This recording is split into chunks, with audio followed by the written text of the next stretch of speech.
Hello everyone, Philosopher Stoner 666 here. So I'm making an update video.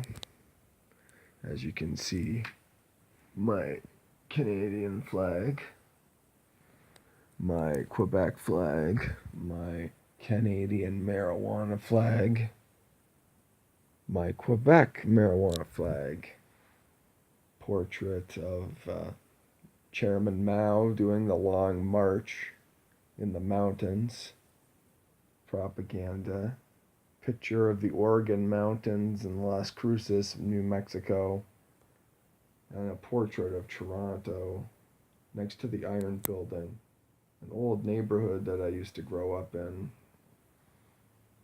portrait of Mom, and a series of paintings. Well, actually the Oregon Mountains is a part of it that tell the story of a book called Ghost Towns Alive.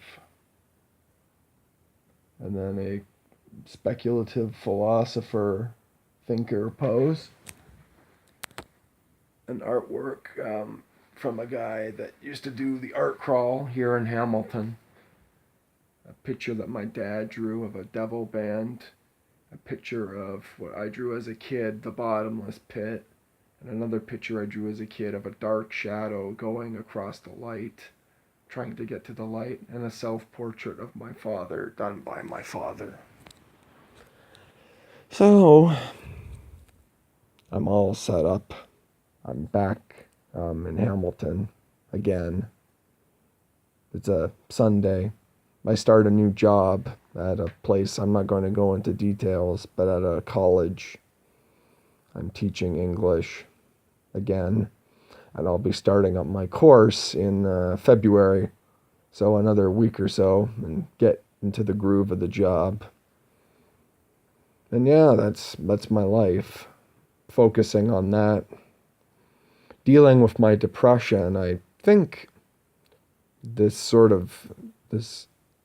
what would you call it, philosophy is more of how to coming to terms with all of it, like spiritually dealing with it. Even if you don't believe in spirituality, it's a fear, the end of life, you know? We all have to face it, and we live in a very sad, tragic world. So it makes me gratitude for the stuff that I have.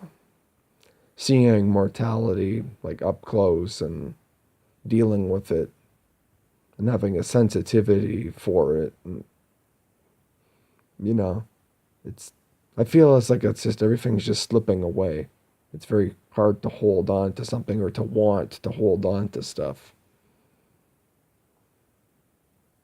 And it's I feel that I have to justify it, keep a reason for keep going, because I still don't know why I'm here with all the things I look back at my old videos, all the things I've said, my views on life. Really, why am I still here? But it's not a philosophical argument. It's this very subjective thing. My subjective opinion is this, that breeding, procreation is wrong. And really, that doesn't mean that. That means I'm not really an atheist, though. My tradition came out of the Gnostic Christian tradition, where they recognize an inherent evil in the act of creation itself, but then it's also a creative force, and the negative, destructive force can also be a creative force. And you'll find that there's threads of this in the Hindu tradition of esotericism.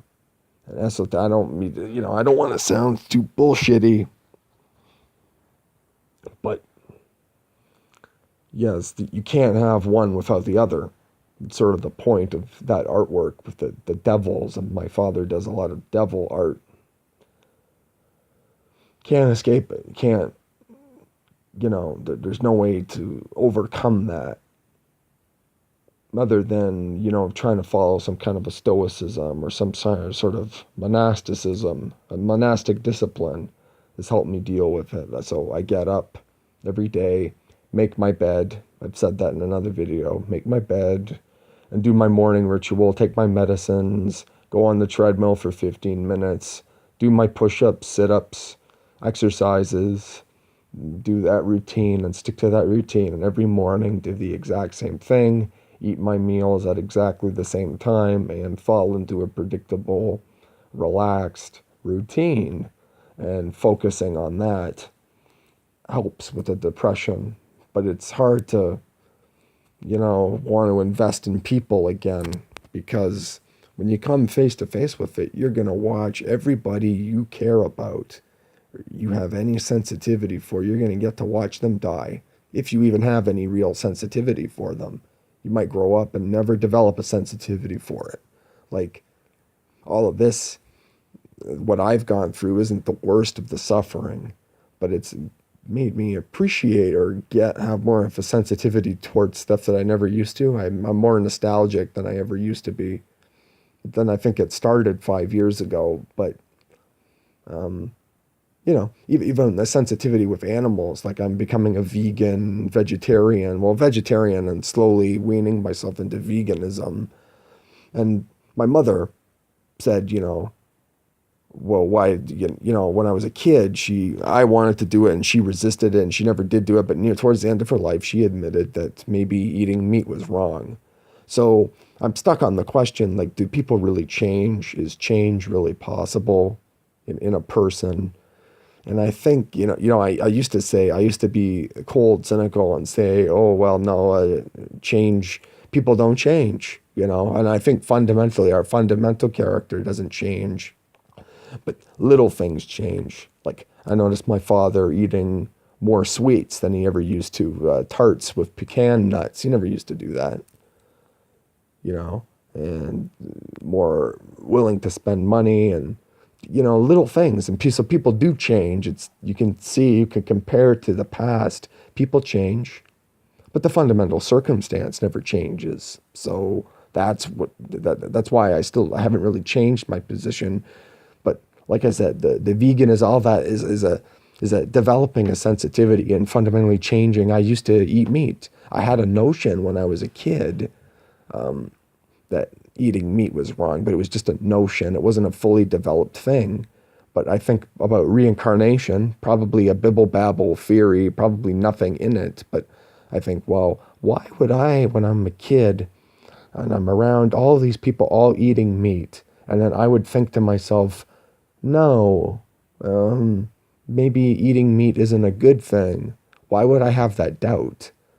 If I was really such a corrupt thing, which all of these religious traditions and even some of the atheist things like the David Benatar, that stuff out there saying like we're basically a corrupt person.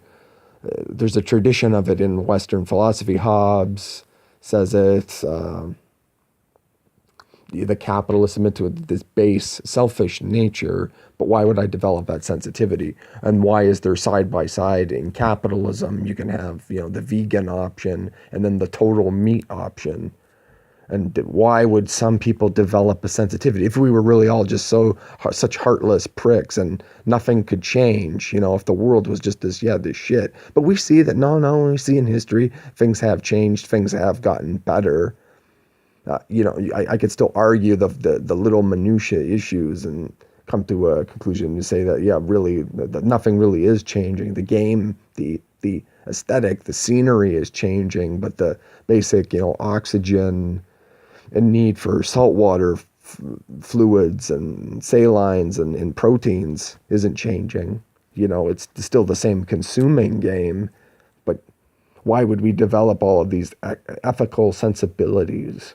And it makes me think, well, maybe it was a past life, but I wouldn't think of the past life as in terms of a notion of a soul, and even the Christians even talk about it with heaven, their notion of heaven. If you really get into it, the heaven is all the good things divorced of your ego. So you don't bring any of this crap on this world here, or I don't mean here, I mean in an afterlife sense. Like it's the best parts of the childhood innocence, the loving parental love, the whatever, not your ego, because they figured out you couldn't make any of this drama that we do You couldn't make it into a good thing. All the war and disease and ego, the jealousy and envy and the human drama, the Greek tragedy. If you go back into the history, Christianity sort of collapsed and then became this, absorbed elements of all the tribes around it. So the pagans, the Christians, and they had to try and reconcile their savior with these cultures that some of them were more advanced, knew more about the world, and had a grasp of things, that they were more advanced, and the early Christians weren't given anything, but they thought Jesus was the savior because he wasn't afraid to die. He wasn't afraid to die because really, what was your what are the attachments here? When you look at everything at its base is a sort of a, there's no decent empathy or decent feeling. It's all self-interested. Why am I mourning my mother so much? Even though I'm finding an existence itself is just so problematic. Well, because it was through her that I ate. It's through her and only her that I had candy and was protected and given support and all of that stuff. And now that that's gone, it's going to be really hard for me to ever get anybody that's going to want to do all that shit for me. Why would somebody want to do all that shit? No, they're not going to. So now I have to contribute this value and I have to work and I have to do this stuff that I don't really want to do. But, that's just because I had such affluence. I could develop all of these sensitivities. Never had to struggle or fight for what I had. Watching a war documentary, speaking of the struggle, and just all the terrible things that happened and people carried on and, they had kids and they had, they did whatever. And when you look at it from our standard, from our developed sensitivity, who would want to live through such horrors, and my dad telling me the story of my grandfather, was a prisoner in Italy, captured, and then they liberated or conquered or whatever Italy, and then they sent him back to the German border with Holland to fight again, and then they got captured again by these Luftwaffe SS Nazi troop. And my dad was describing to me that my grandfather said that this guy had like a two-face where half of his face was all burnt and fucked up. Kind of like the Dwight character in The Walking Dead or like Two-Face in a Dark Knight, The Dark Knight. And then offered them all a drink, said, hey, let's have a drink. You've been captured. Put them on a train. And they just kept these people on the train because they didn't want them to go into the prisoner of war camps, because they were like at capacity and they just didn't know what to fucking do. And so they just left them there. They just left them on this fucking train to die. And they went and they were eventually, the Germans were defeated and surrendered. But it was just like, well, maybe in that story though, you get a sense that even the people going through it, they didn't want to do all that shit, but they did it anyway. They were just so relieved that it was coming to an end, and the SS Nazi guy was like, here, let's have a drink. So he was not a pure evil person. Do you know what I mean? Like, it was just all so fucked up. So what are we willing to put up with? How expensive is too expensive? But I can't help myself but find things beautiful or find things attractive or get emotionally invested in people, or I can't help all the disappointment and all the bad things happening in the world. There's not much you can really do about it. Your only choice is to accept it. But we can have the choice to not carry it on. And I really do believe I'm just following a monastic tradition that's been going on for thousands of years. Until we find out the answer. But you see, in my skepticism, in my doubt, and there's a doubting tradition, and like I said, all the religions, if you go into it, there's some tradition of this ascetic, monastic skepticism.